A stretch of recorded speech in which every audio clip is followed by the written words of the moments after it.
Hello guys! So welcome back again to my vlog. So today, another hair transformation na naman po ito. At ngayon, ang buhok naman ng ating client ay may white hair. Yes guys, may white hair si madam, and then yung kanyang dating buhok ay kinulayan po na black. So ngayon guys, ay ang gusto mangyari ni madam is to retouch yung white hair niya. Ma-cover up natin yun.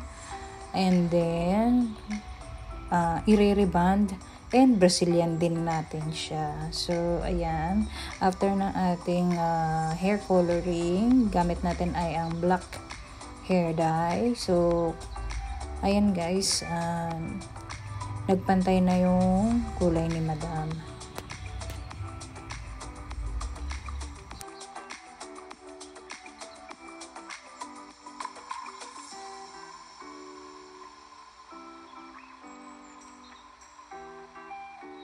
Okay, so as per the preparation of application ng rebonding natin guys, i-blow dry muna natin yung buhok ni madam up to 80% dry lamang po. Kasi ang buhok ni madam ay bagong kulay, so may tendency na magkaroon ng damage. So kailangan is damp hair. So, dito guys, ang gamit pa rin natin ay ang Balotano 3-in-1 Collagen Rebonding. So, ang application natin guys is same pa rin naman. 1/2 inch away from the scalp. And then, full application since ang buhok naman ni madam ay almost virgin, although colored siya. Pero, hindi naman si madam nagpareband before, and this is the first time na magpapareband siya. So, more on coloring lang talaga si madam. So, ayan. So guys, sa pag-a-apply ng rebonding, make sure na nasa-saturate nyo each section para hindi tayo magkaroon ng patse-patse or yung hilaw na part na hindi nalagyan ng gamot. Kasi babalik yun sa dati guys pag hindi maganda yung application ng gamot sa buhok. Kaya kailangan i-check natin mabuti kung nalalagyan ba bawat section ng buhok. So,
okay, so after ng ating full application, babalikan po natin agad yung naunang part na nilagyan natin ng gamot. So as you can see here guys, nagkaroon ng reaction ang buhok ni madam, yung kinulayan natin. Nagkaroon siya ng patse-patching result gawa ng rebonding. So si rebonding ay nakakapag-fade ng kulay ng buhok ng ating client. So, ayan yung naging result niya guys. So, mariremedyohan natin yan. So, don't worry guys. Madali lang remedyohan to. And I will going to share you my technique kung paano ang ginagawa ko sa mga ganitong scenario. So, no need to panic guys. This is actually normal sa mga rebonding product, but I actually it depends sa rebonding kung anong base ng ating ginagamit na rebonding. So, dito guys, si Balotano po ay nagre-react sa hair color. So, kailangan mabilis ang application and then talagang babantayan ang buhok ng ating client. So, hindi siya pwedeng pababayaan mo lang na nakababa doon. Kailangan time to time, i-check mo siya.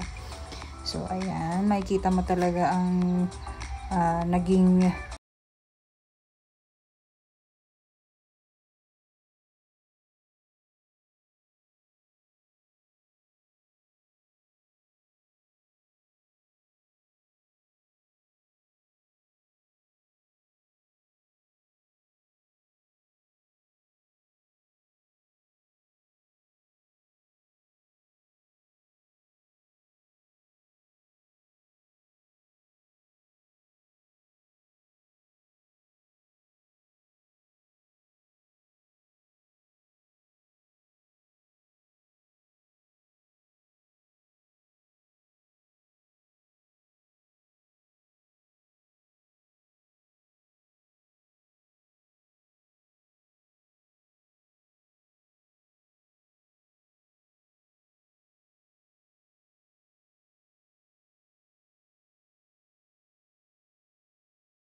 blue dry na tayo ng buhok ni Madam. So, shinampo natin siya.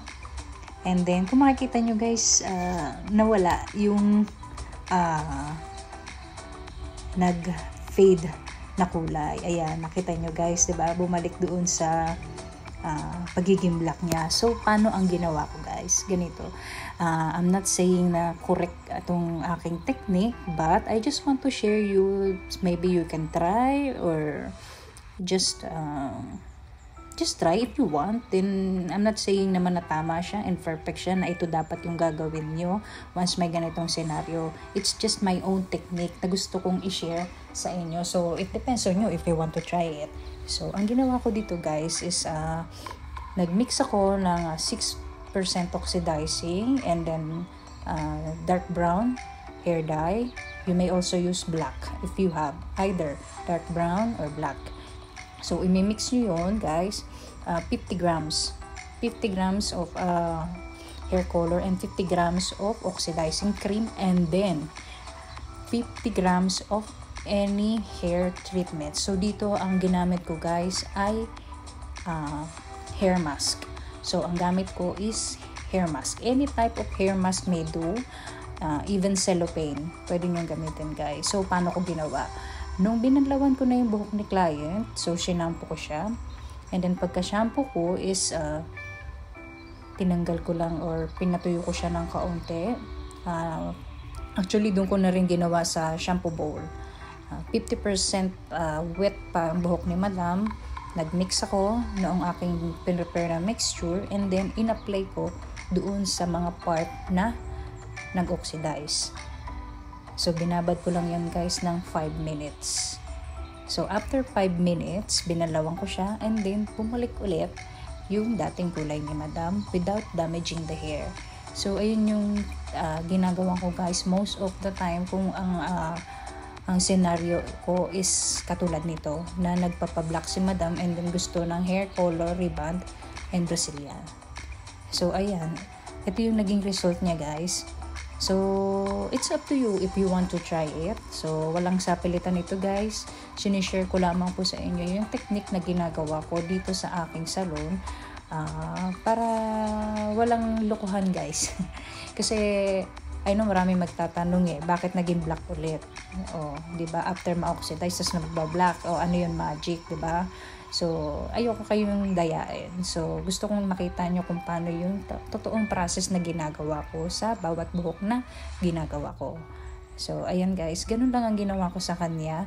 And then, shinampo ko ulit yung buhok ng client natin after nung procedure na ginawa ko na yun. So, after that, pinatuyo namin siya ulit. And then, nag-proceed na kami sa application naman ng Perfect Bliss Brazilian protein treatment. So, ito na siya guys. Ayan, yung application namin. Kung makikita nyo guys, diba, nawala ng bongga yung nag-oxidize na part. So, balik sa normal ang buhok ni Madam. So, no need to panic guys. Maraming way para makorek natin yung mga ganong eksena sa kabuhukan ng ating mga kliyente. So, depende yan sa technique at saka sa kaalaman mo sa pagsasalon at paghahawak ng iba't ibang klase ng buhok. So, ayan guys. So, after 30 minutes na pagbabad ng Brazilian protein, binloader naman namin siya. So, yung init guys, same as usual, medium heat lang. So, ayaw nating durugin or tostahin yung buhok ng ating kliyente. Kasi ang goal natin is magpaganda ng buhok. So, ayan guys, ayaw natin ng back job at ayaw natin ng mga reklamo na babalik ang ating kliyente dahil nasunog ang kanilang buhok dahil hindi tama yung ginawa mo. Okay, so ayan guys. So continuously blow drying lang yan, and then after that proceed to hair iron. So ayan guys, kung makikita nyo, meron pa rin nag-oxidize na part, but not that bad. Kasi kung hindi natin kinorek yung kulay ni Madam earlier bago tayo nag-proceed dito, malamang yan guys, sobrang patsi-patsi ng buhok ni Ma'am. So at least dito guys, medyo na-condition natin naman yung buhok niya, so not so bad. Okay, so si Brazilian protein naman, maganda rin yung kanyang naging effect dito sa buhok ni Ma'am, kasi most likely pag kami ay nagba-Brazilian after coloring ng black guys, either black or dark brown, ang nangyayari kahit black yun, nagiging medium brown dahil doon nga sa fading effect ng Brazilian na ginagamit namin before. So ang nangyayari after a month or few weeks, nagpapakulay ulit ng black yung kliyente kasi ang gusto nga naman nila is black, hindi medium brown. So ayan guys, kung makikita nyo dito sa may upper part ni Ma'am, parang naging natural na lang din yung kulay niya, hindi siya yung piluka black. So guys, more on natural ang naging result nitong procedure na ginawa natin sa buhok ni Madam. So ayan, nagiging evident na din yung shine ng buhok niya due to the effect ng Balotano rebonding, and then samahan pa natin yan ng Perfect Bliss Brazilian protein. So ayan guys, ito na yung final result niya. So nilagyan natin siya ng leave-in conditioner treatment.